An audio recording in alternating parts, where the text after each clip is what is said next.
حضرت عمر رضی اللہ تعالی عنہ جا رہے تھے نا، رات کو پہرے پہ کھڑے تھے، تو ایک گھر سے ایک خاتون اپنی بیٹی کو کہہ رہی تھی دودھ میں پانی ڈال لو، تو بیٹی بولی امیر المومنین نے منع کیا ہے، تو کہا امیر المومنین کب دیکھ رہے ہیں؟ تو بیٹی بولی امیر المومنین نہیں دیکھ رہے، ان کا رب تو دیکھ رہا ہے۔ حضرت عمر دروازے پہ نشان لگایا تو آ گئے، دن کے اجالے میں پھر اس گھر کے دروازے پہ گئے اور صاحب خانہ سے کہا کہ اپنی بیٹی کا رشتہ میرے بیٹے کے لیے دے دو۔ امیر المومنین سوالی بن کے کھڑا ہے اس گھر میں، کہا اس بیٹی کا رشتہ مجھے دے دو۔ ان کو اور کیا چاہیے تھا؟ امیر المومنین کے بیٹے کے لیے رشتہ قبول کر لیا گیا۔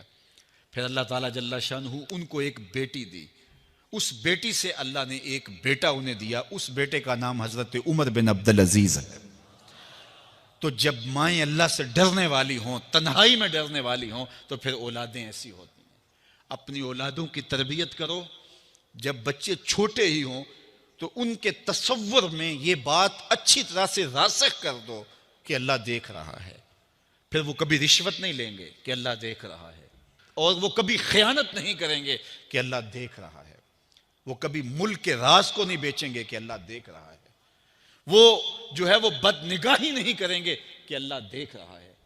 جہاں کوئی کیمرہ نہیں پہنچتا، جہاں سیکورٹی نہیں پہنچتی، جہاں کوئی ایجنسی نہیں پہنچتی، وہاں یہ عقیدہ پہنچتا ہے کہ میرا اللہ مجھے دیکھ رہا ہے۔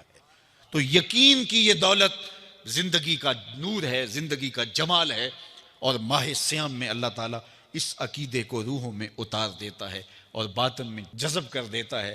تو اس کو اپنے اندر اچھی طرح سے ہم اتار کر کے اپنی زندگی میں چراغاں کر سکتے ہیں اور اندھیرے دور کر سکتے ہیں۔ یہ تیقن کہ میرا اللہ مجھے دیکھ رہا ہے، میں اپنے رب کی نگاہوں میں ہوں۔ ارا زبیباً نملۃ سودا، کالی رات کے اندھیرے میں کالے پہاڑوں کی کوکھ میں گہرا غار ہے، اس غار میں چیونٹیوں کا سوراخ ہے، اس میں جب چیونٹی چلتی ہے اور وہ بھی سیاہ رنگ کی ہے، رات کی بھی سیاہی ہے، پتھر بھی کالا ہے اور چیونٹی بھی کالے رنگ کی، سینہ سنگ پر اس چیونٹی کے چلنے کی وجہ سے ایک وہمی اور گمانی لکیر بنتی ہے جس کو خوردبین سے دیکھنا بھی ممکن نہیں۔ تمہارا رب اس کو یوں دیکھتا ہے جس طرح دیوار چین کو دیکھتا ہے۔ تو کیا ذہن اور دماغ کی سکرین پہ آنے والے خیالات سے وہ غافل ہو سکتا ہے؟ کیا وسوسوں سے وہ غافل ہو سکتا ہے؟ تو آئیے اس یقین اور اس تیقن میں جینے کا گر سیکھیے۔ دیکھیے زندگی کتنی نور علی نور ہو جائے گی کہ میرا اللہ مجھے دیکھ رہا ہے، میرا اللہ مجھے ملاحظہ کر رہا ہے، میں اس کی نظروں سے، اس کی نگاہوں سے پوشیدہ نہیں۔ تو یہ عقیدہ ماہ سیام میں ہمیں نصیب ہوتا ہے۔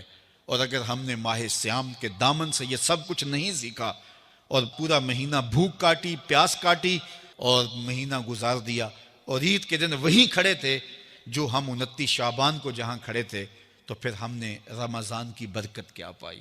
میرے حضور نے ممبر کی تینوں سیڑھیوں پہ قدم رکھتے ہوئے آمین آمین پکارا تھا، تو صحابہ نے پوچھا حضور یہ عجیب ماجرا ہم نے دیکھا ہے، کوئی دعا مانگنے والا نہیں تھا اور آپ نے آمین کہا، پھر دوسری سیڑھی پہ رکھا قدم، پھر آمین کہا، پھر تیسری سیڑھی پہ قدم رکھا تو آمین کہا۔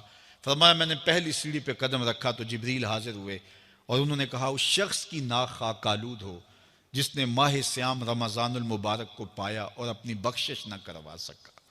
تو میں نے اس پہ آمین کہا کہ ماہ سیام ملے، رحمتوں کی برکھا برستی ہو، جنت کے 8 دروازے کھلے ہو، جہنم کے در بند کر دیے گئے ہوں، ایک نفل کا ثواب فرض کے برابر ہو، فرض کا ثواب 70 فرضوں کے برابر ہو، رحمتوں کی برکھا ہو اور بندہ اپنی بخشش بھی نہ کرا سکے، تو کہا اس شخص کی ناک خاک آلود ہو۔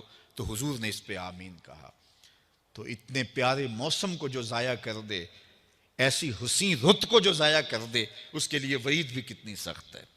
کہا دوسری سیڑھی پہ قدم رکھا تو جبریل آئے اور کہا اس شخص کی ناک خاک آلود ہو جو والدین کو بڑھاپے میں پائے اور خدمت کر کے جنتی نہ ہو سکے۔ ممبر کی تیسری سیڑھی پہ قدم رکھا تو جبریل آئے، انہوں نے کہا اس شخص کی ناک خاک آلود ہو جس کے سامنے آپ کا ذکر کیا جائے اور وہ آپ پہ درود نہ پڑے۔ اللہ اکبر۔ رسول رحمت کا نام آئے تو درود و سلام پیش کرو، ان کا ذکر آئے تو تمہاری روحیں بھی درود پڑھیں، تمہاری زبانیں بھی درود پڑھیں۔ اللہم صلی علی سیدنا و مولانا محمد معدن الجود والکرم۔ ان کا ذکر روحوں کی غذا ہے، ان کا ذکر دل کا قرار ہے، تو ان کے تذکرے کی خوشبو سے اپنے ماحول کو معطر رکھو۔ وہ جوان جو ہی پروان چڑھا ان فوان شباب آیا، تو اس کی پیشانی سجدے کے تقدس سے مالا مال ہو گئی، اس کی آنکھوں میں حیا اور شرم کے پہرے آ گئے، اس کے خیالوں میں پاکیزگی آ گئی، اس کی زندگی کے شب و روز نیکی کے ماحول میں بسر ہونے لگے، اس کی راتیں ذکر الہی میں، تلاوت کلام مجید میں اور دن یاد الہی میں روزے سے گزرنے لگے۔ وہ جوان جس کی جوانی اللہ کی عبادت میں گزری، کیونکہ جوانی اگر عبادت میں گزر گئی تو بڑھاپا تو پر نور ہے ہی ہے۔ سب سے مشکل مرحلہ زندگی کا جوانی کا ہے۔ شیطان زیادہ ورغلاتا ہے کسی شخص کو جب وہ جوانی کے مرحلوں سے گزر رہا ہوتا ہے۔ تو جس کی جوانی خیریت کے ساتھ گزر گئی اور اس نے اپنی جوانی کے تقدس کو محفوظ رکھ کے منزل تک پہنچا لیا، اپنی عصمت کے جوہر کی حفاظت کی، اپنی آبرو کو لٹنے نہیں دیا، اپنی آنکھوں کی شرم و حیا پر پہرے بٹھائے اور آنکھ کو برباد نہیں ہونے دیا اور اپنی زندگی کے تقدس کا پہرا دیا، تو جو جوان اپنی جوانی کو خیریت کے ساتھ گزار گیا۔ کسی نے کہا تھا نا، کتاب زیست کا ایک اور باب ختم ہوا، شباب ختم ہوا، ایک عذاب ختم ہوا۔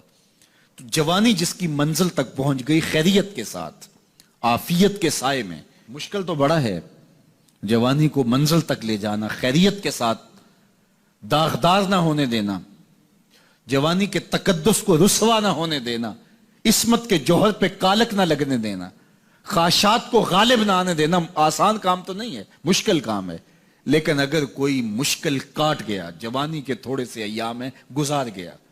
اللہ اکبر۔ حضرت شیخ ختلی کہتے ہیں، داتا گنج بخش علی حجویری علیہ رحمہ کے مرشد ہیں، الدنیا یوم ولنا فیہا صوم۔ وہ کہتے ہیں دنیا ایک دن ہے، ہم روزہ رکھ کے گزار رہے ہیں۔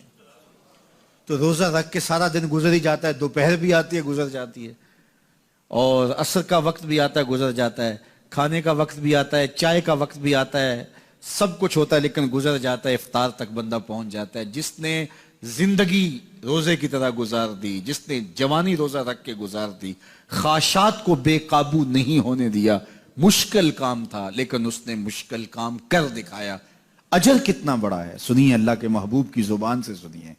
حضور نے ارشاد فرمایا جو سید ابو ہریرہ کے ذریعے سے ہمارے تک پہنچا، فرمایا قیامت کے دن جب سورج کا رخ سیدھا ہوگا، زمین تانبے کی ہوگی، لوگ پسینے میں شرابور ہوں گے، کوئی ٹخنوں تک پسینے میں، کوئی گھٹنوں تک، کوئی کمر تک، کسی کو پسینے کی لگام دی جائے گی، اور وہ پسینہ ایسے نہیں ہوگا جس طرح یہ پسینہ ہے، اتنا گرم ہوگا۔